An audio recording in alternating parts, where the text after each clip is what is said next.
You know, Ryan, it's a massive pleasure to be sat here and having 40 minutes to jibber-jab with you.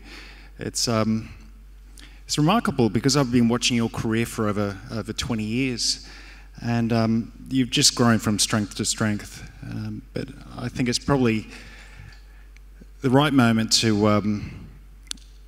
mention that, you know, we're all in Asia, and you have a very strong connection with Asia, in particular Tokyo and Japan. Can you fill us in on that? Yeah, I lived in Tokyo. It was a long. まだ日本語はまだ話しますけど, I speak a little bit of Japanese. I lived there for 2 years. I served a Mormon mission there.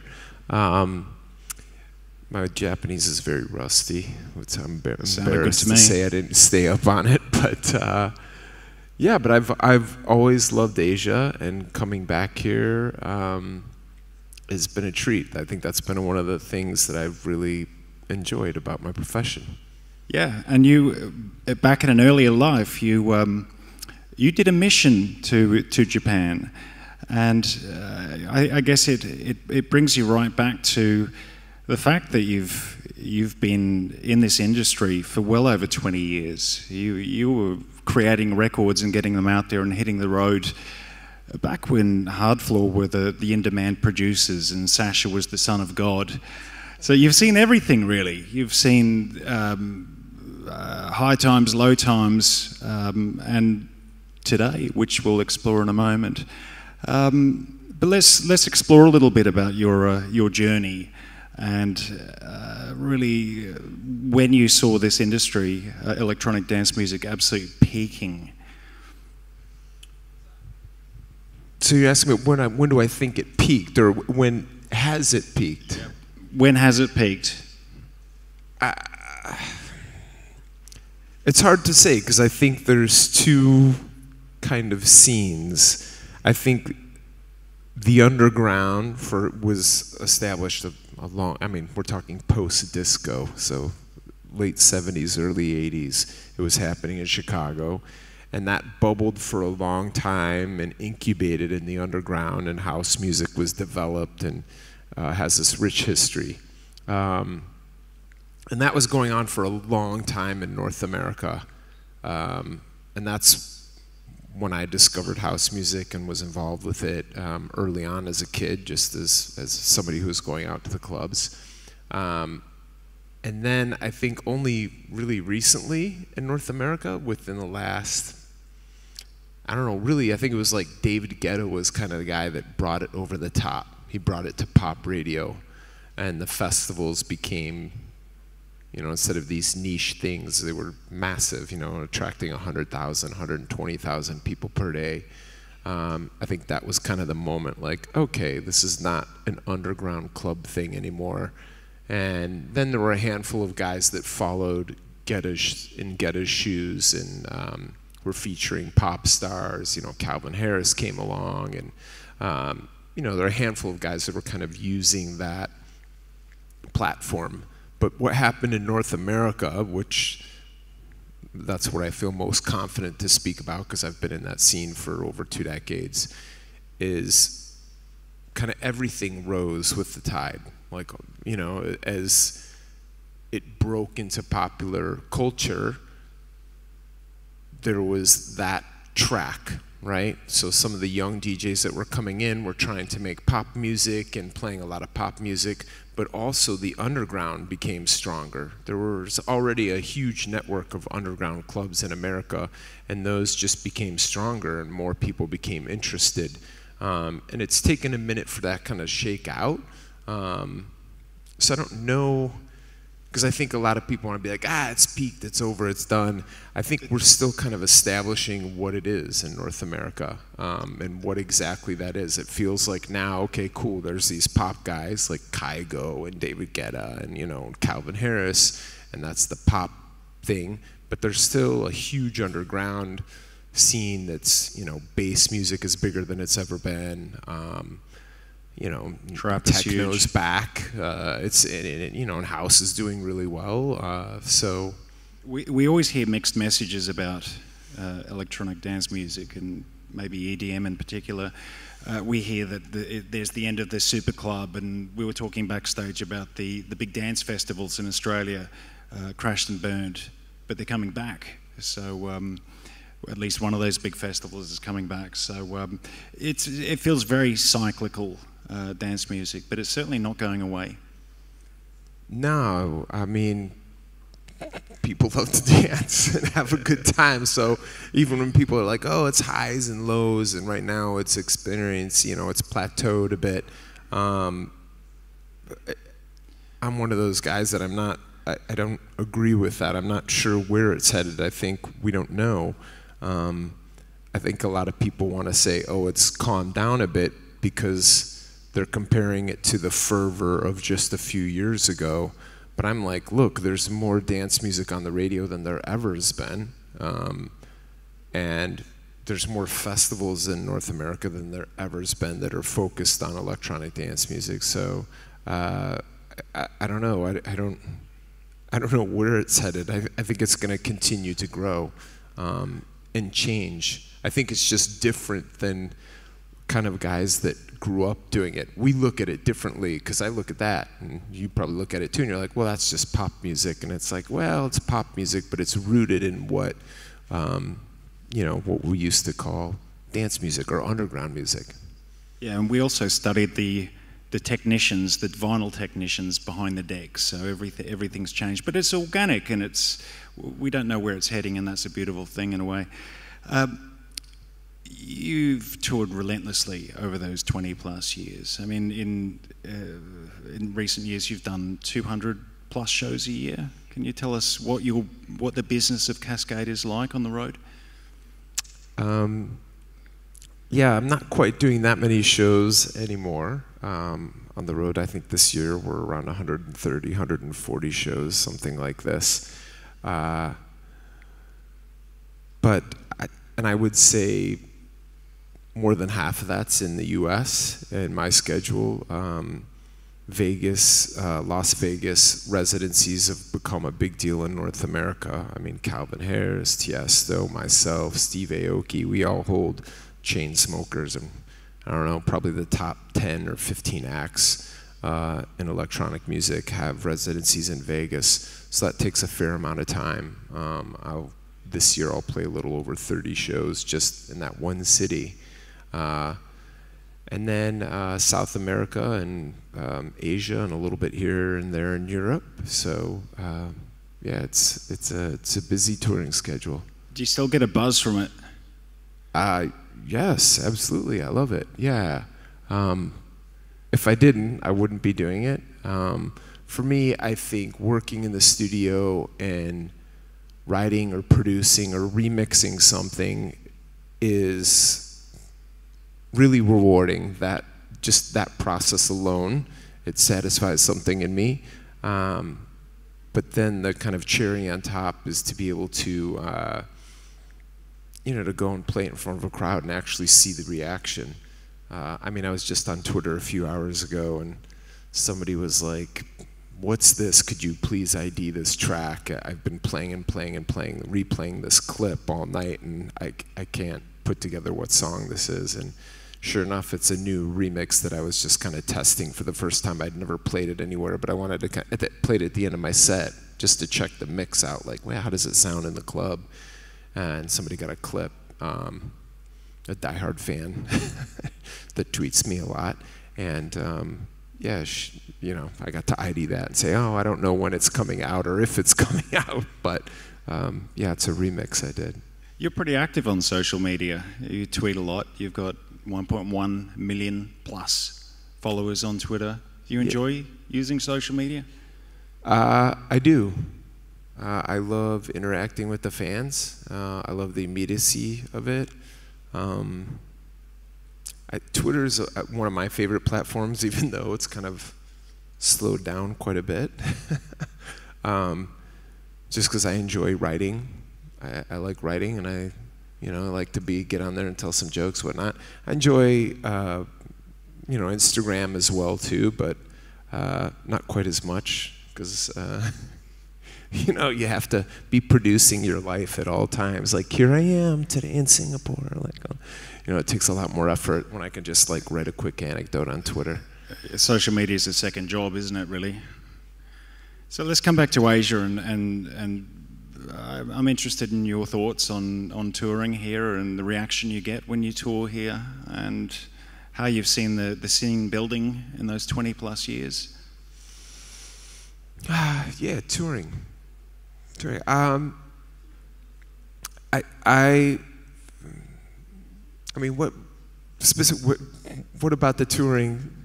What parts? Well, we were talking backstage about what it was like playing in Australia and to Australian crowds and festival crowds. Yes. And how I think the expression I used was they're up for it. They're a little bit up for it, partying. So what sort of a buzz do you get from the crowds when you travel in this part of the world? And do you really get a sense it's a growing scene? Yeah, you know, that brings to mind, I think in the early part of my career, each scene was more unique to itself. Like when I played in Australia, I was like, oh man, they really like it techie in Australia. I could get away with that. And oh man, when I play in Tokyo, they like it more underground, housey stuff. And I think the DJs, you know, when we'd see each other in the airports, we used to talk about these things and kind of, you know, give each other a heads up, like, oh man, I was just there. You know, this kind of thing's working. And then with the advent of social media and when we became more connected in the, you know, in the chat rooms and all the, you know, early beginnings of what social media was, that kind of went away more and more. Not only that, I think the DJs became more recognized as artists instead of curators. So when I would show up in Tokyo, you know, early on in my career, you know, I would play 5 Cascade records and 25 other records of things that I'm feeling at the moment. And later on in my career, that, you know, 10% of the set was Cascade, then it was 20%, then it was 30%, then it was like 60, 70, 80%, you know. It became more and more and more about my records and my remixes that I was sharing, and less about curating the sound of the moment. And not only that, but with the advent of internet, I feel like it became more uniform around the world what people were liking and disliking and what was working. I mean, there's still that exists today where, oh, little pockets of, okay, yeah, in Berlin they like techno more, you know. But I feel like it's just people, it's easier to understand and know what people are gonna like now because it's more predictable, just because I feel like people are more connected. Of course, Ron, you're more than an artist. You run a business, a big business, and you're a festival owner as well. Can you talk a little bit about Sunsoaked? Yeah, Sunsoaked. I kind of alluded to this in the other panel for the people who were there, but we can get into it just a bit more. I didn't initially set out to be like, hey, I want to be a festival owner. I've got this great idea for a festival. That wasn't the idea in the beginning. It was more about the shows I was doing in Los Angeles, which is where I live and has been kind of my base of my largest audience, arguably. If there's people from Chicago or San Francisco that are watching this throwing things at me, they would be very angry if I said that. But LA is a very big city and a very big scene, and they've always welcomed me. Anyway, in 2012, I had, to that point in my career, the largest show. And it was the largest show that anyone had done on that side of the country. The Swedish House Mafia had just recently sold out Madison Square Garden in New York, and I followed that up with my tour, and I put my location at the Staples Center in Los Angeles. So this is where the Los Angeles Lakers play, and it was the largest room at the time that I could find.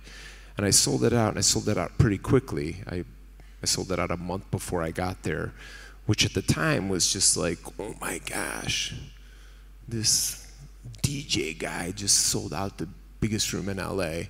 Anyway, so I did that. The next year that I came and had a show in Los Angeles, I did the Shrine Auditorium, which holds 5,500 people, and I did 3 nights there, and we sold that out. So I'm progressively selling more and more tickets from year to year, which I'd been doing for 15 years in LA, but we got to rooms that were so notable.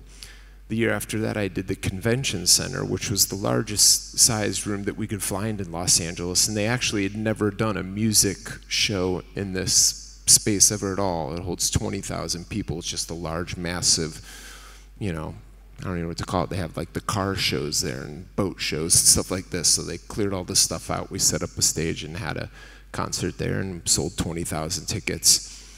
And after that, after I sold that out, I sold it out in a matter of like an afternoon. We cleared the 20,000 tickets, and my team kind of sat around scratching their head and like, what do we do next? Like, That is mind-boggling. You know, we're on top of the hill. Like, where do we go from here? And it was shortly after that that I kind of had this idea that, man, every time we keep coming back to do, you know, an annual show or whatever it was about every 16 months or so that I would go back to the market, you know, promoting whatever album cycle I was on. I was like, man, every time I'm reinventing this and wrapping it up in some new tour, what if we had an annual show here, you know, that was somewhere that could house this many people. And I'd been talking to my team for years about doing something on the beach, because I'd played on a beach in Brazil and I'd played on a beach in Mexico, and I thought, man, that's kind of the ultimate venue for me and my sound. My sound is very beachy. So after the Convention Center show, I was like, man, we need to do an annual thing, and we need to do it on the beach, and we need to make it happen now.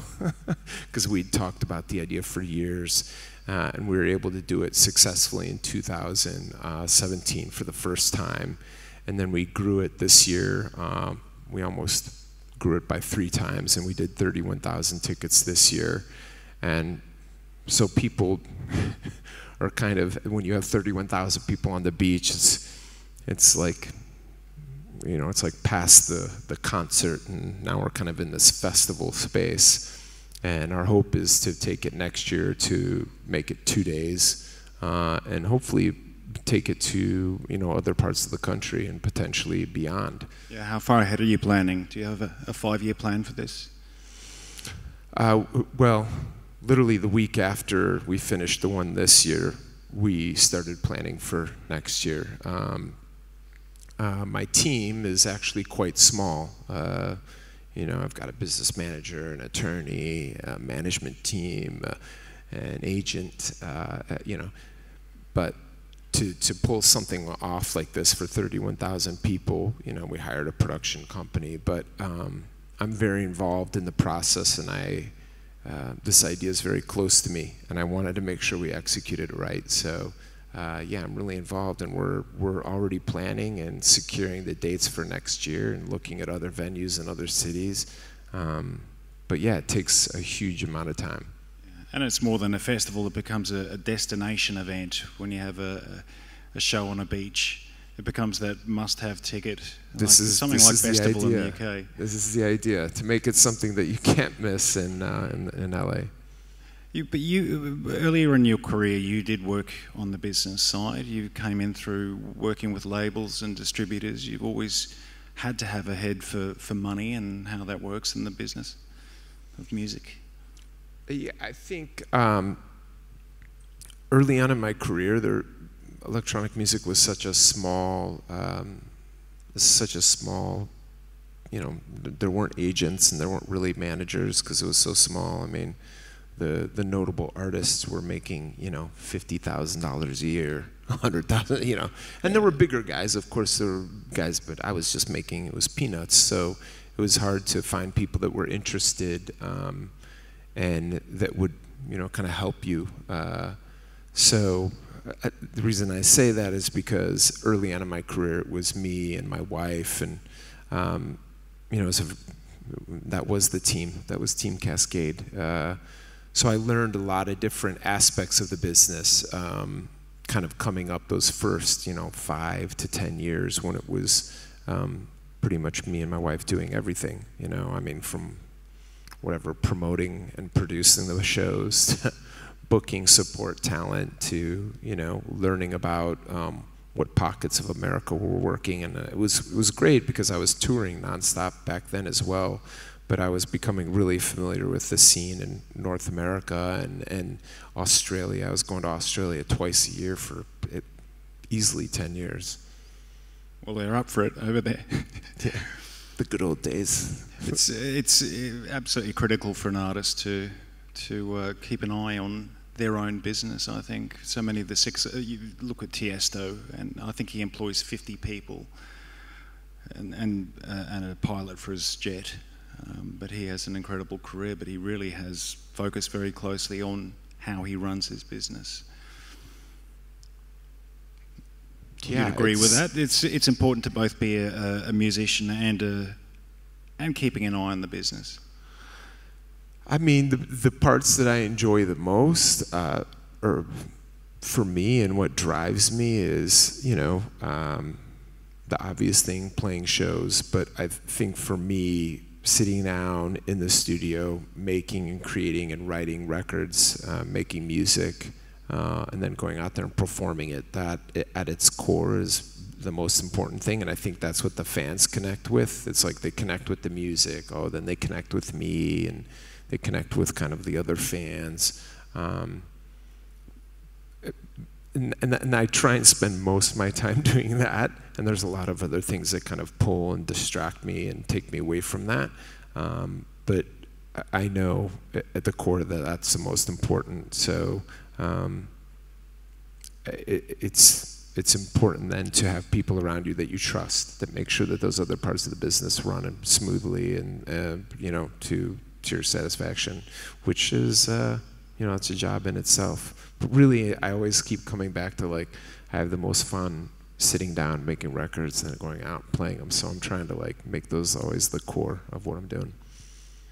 So you were raised in Illinois, and you were influenced by Chicago house, and you spent time on the West Coast, San Francisco, and obviously Japan. You've had influences from all around the world. What have been your main musical influences?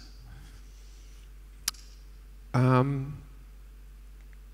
had 2 older brothers growing up, 2 older brothers, 2 younger sisters, but my older brothers played a big role in the musical influence. And I think early on it was, like anything from The Who, Led Zeppelin, The Police, Genesis, all that early kind of late 70s, early 80s rock music.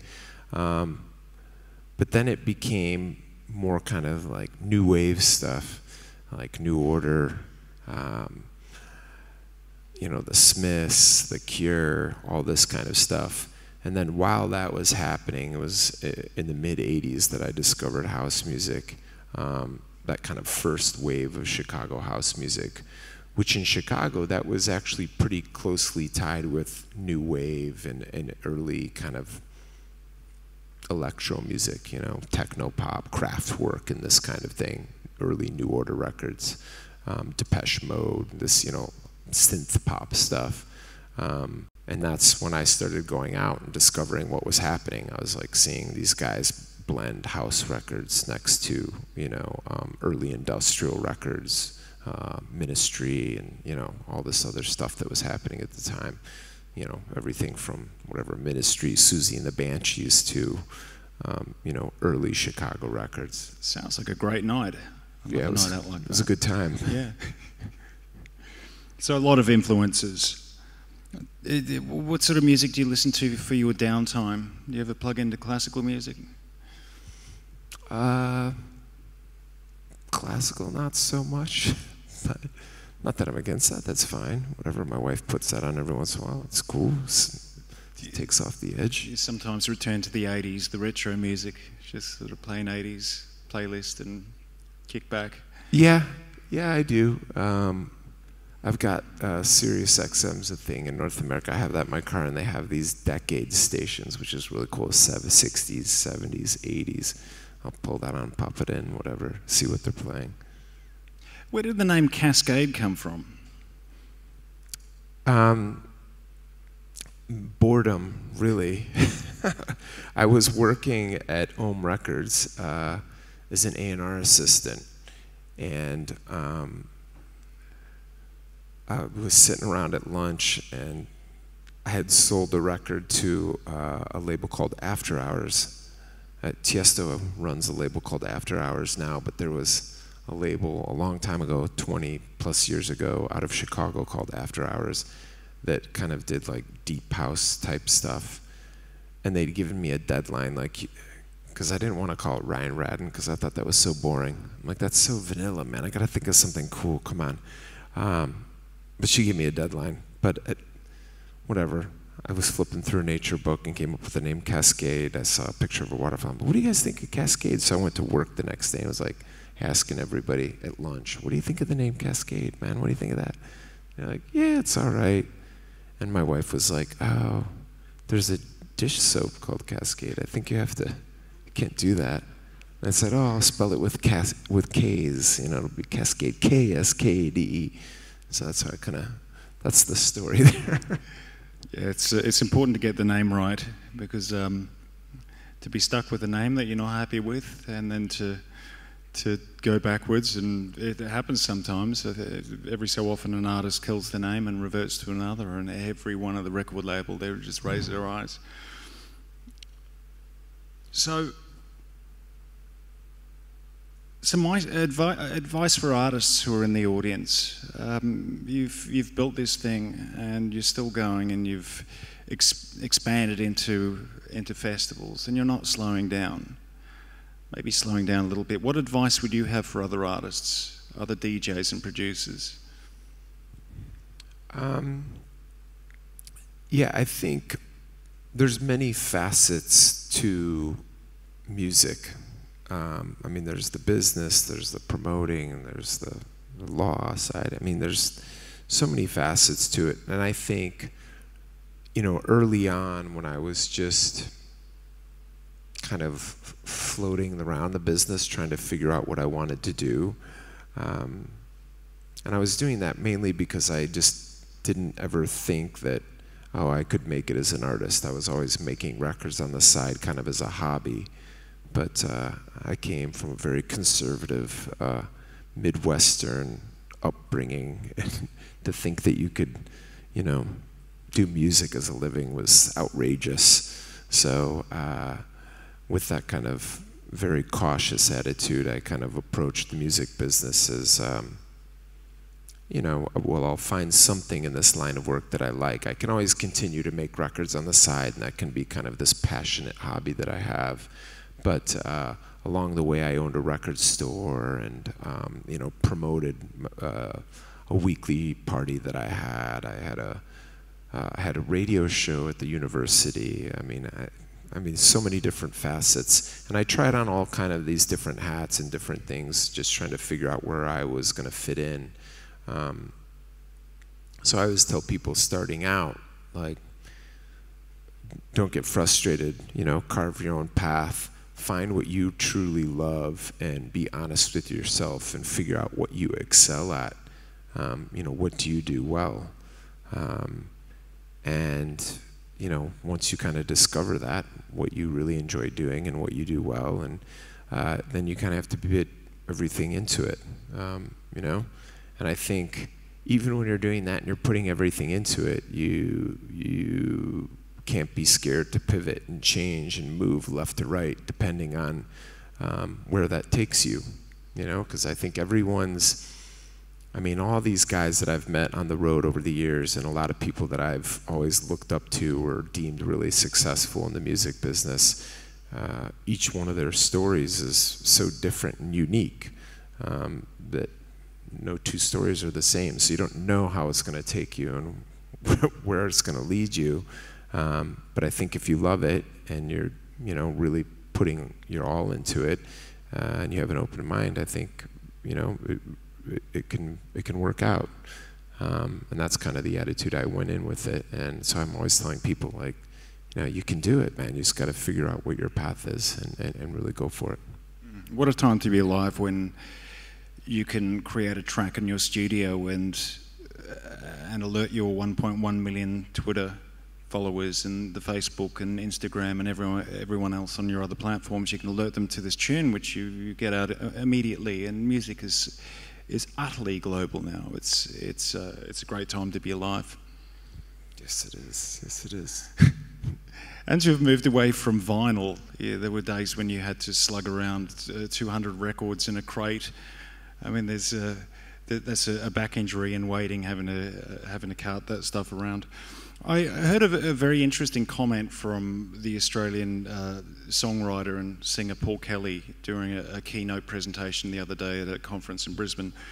But he talked about part of the secret to his success as a songwriter, and that is to find time and space to do nothing, to do absolutely nothing.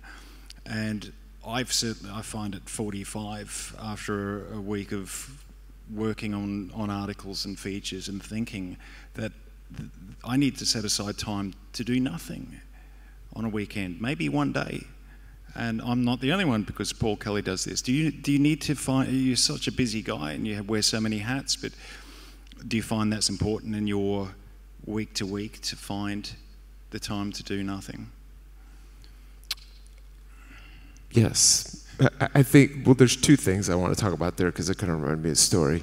I think it's important to find time to disengage, because I think with social media, a lot of artists and a lot of personalities feel like they constantly have to be on, and there's a pressure. Like right now, if I go to my Twitter feed and I refresh it, there's probably 50 or 60 or 75 or 100 new comments from when I said something an hour ago. And I think some personalities, and it took me a little while to be like, oh, I don't need to respond to all these people. I can just let that dialogue continue to happen. I don't have to be there all the time.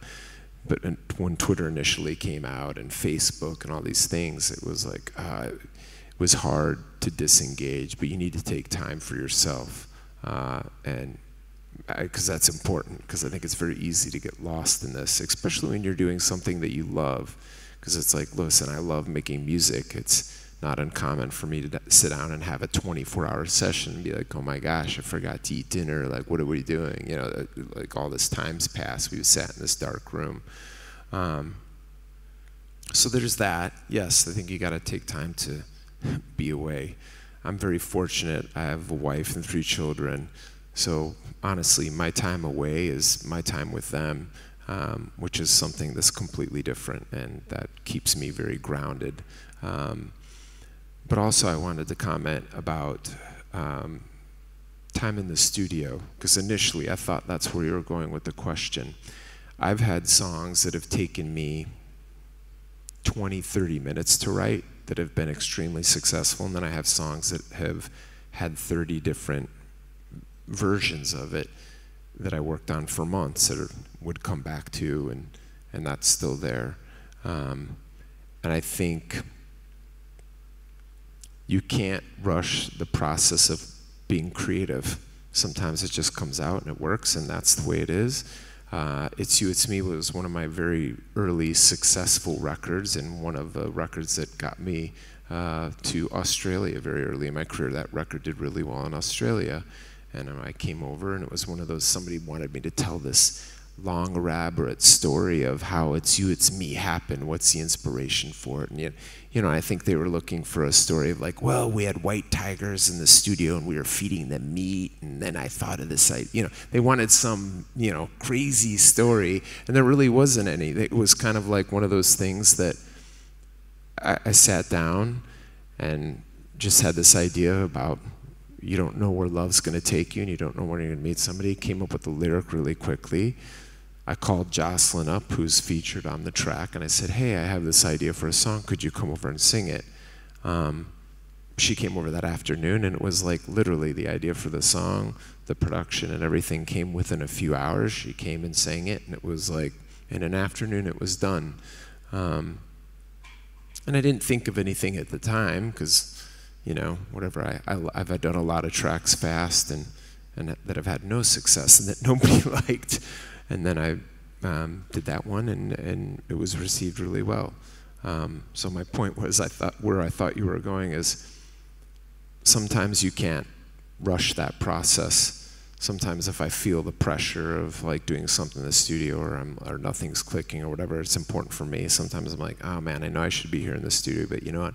I'm just gonna go see this movie down the street and hang out and do nothing, and maybe that'll make the writing process go faster when I come back. Instead of just sitting in the room and banging my head against the desk, I can just unplug, go away, come back to it and see what happens. Yeah, that's an important part of also what I do as a journalist, is to find a way to get past the writing block. It might be a slight change in direction, a process, making a cup of tea or hanging out the washing or watch a movie or something. It's something mundane, but that often gets you over the hump. So we have something in common there, writing and music. We only have 5 minutes left, so it would be a good time to take some questions from the audience if there are any. We're here to engage. You've paid to be here, so are there any questions? And if you have one, you're going to have to scream really loud so we can hear you. Unless there's a mic floating around out there, maybe not. I don't know. No questions? Oh, there's one at the front. Right here. Great.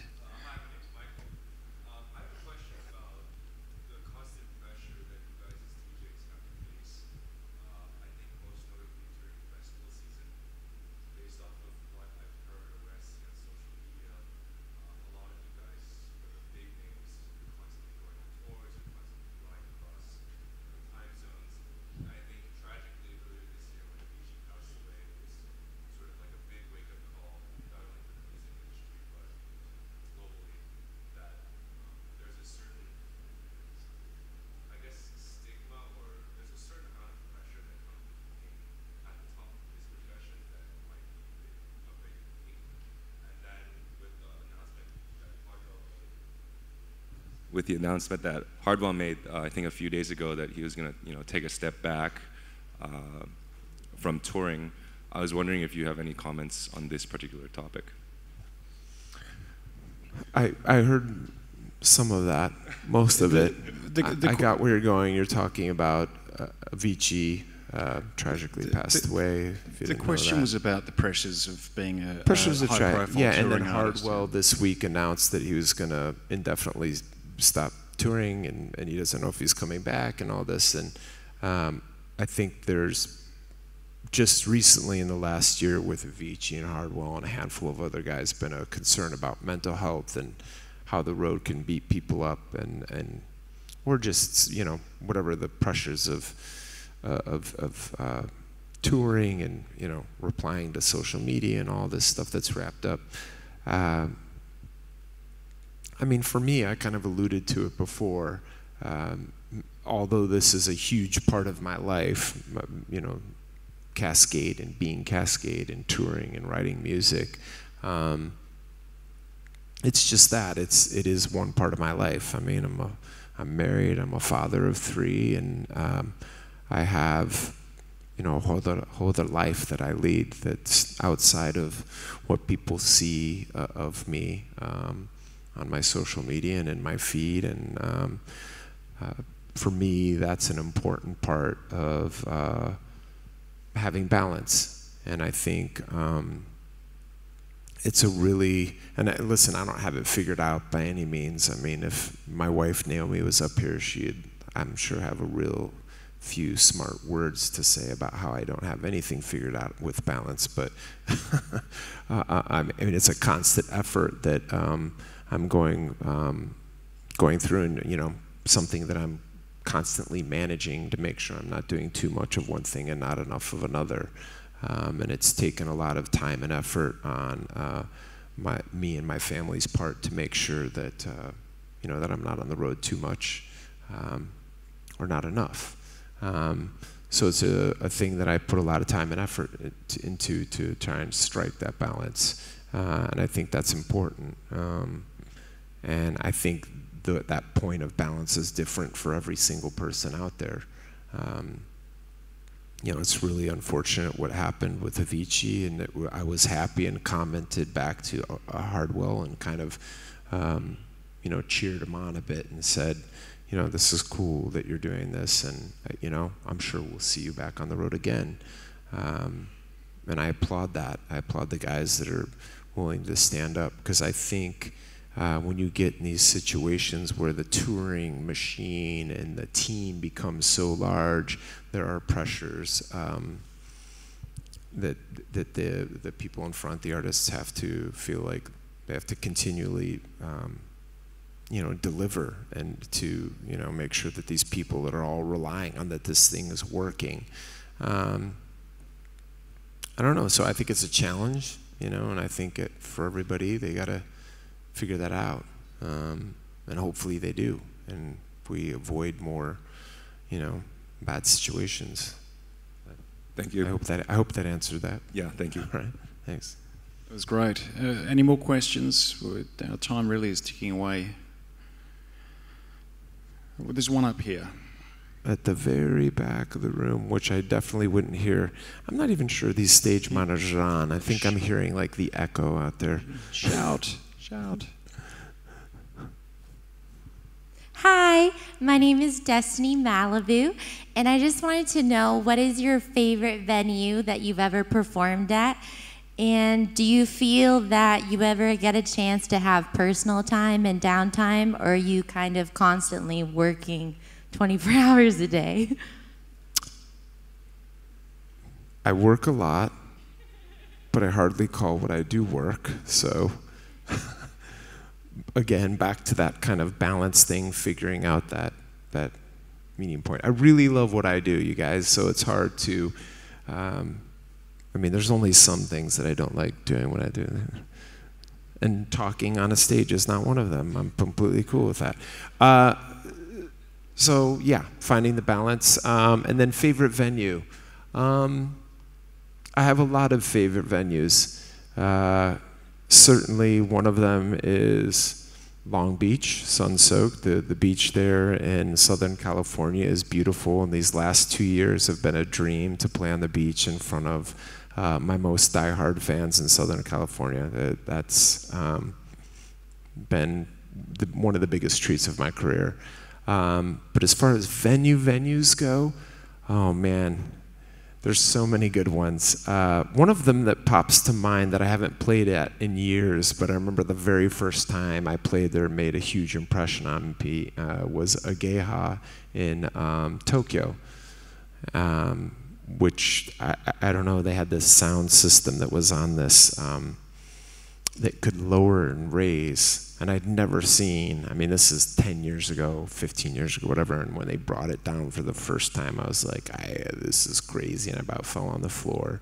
And then I played this massive record, It's You, It's Me, at the time, was a huge success in Tokyo, and the place went crazy, and yeah, so that always is one of those venues that I kind of talk about. Then another venue, just real quickly, which is a newer venue, would be the Metro Smart Bar in Chicago. When I say newer, not new at all. It's 25 years old. But it's a venue that I went to as a kid growing up, so then one of the very first time I got to play there was a big deal for me, and still to this day it's an amazing venue to play at. So we're getting a very serious looking message here. Please wrap up, and time is up, it says. But I had all of these questions to ask you, so I'm thinking I'll have to ask them of you when we're at the pool party, which is where we're all going. We're all going to the pool party. Everyone, please give it up for Ryan Radden, Cascade. Thank you very much. Thanks.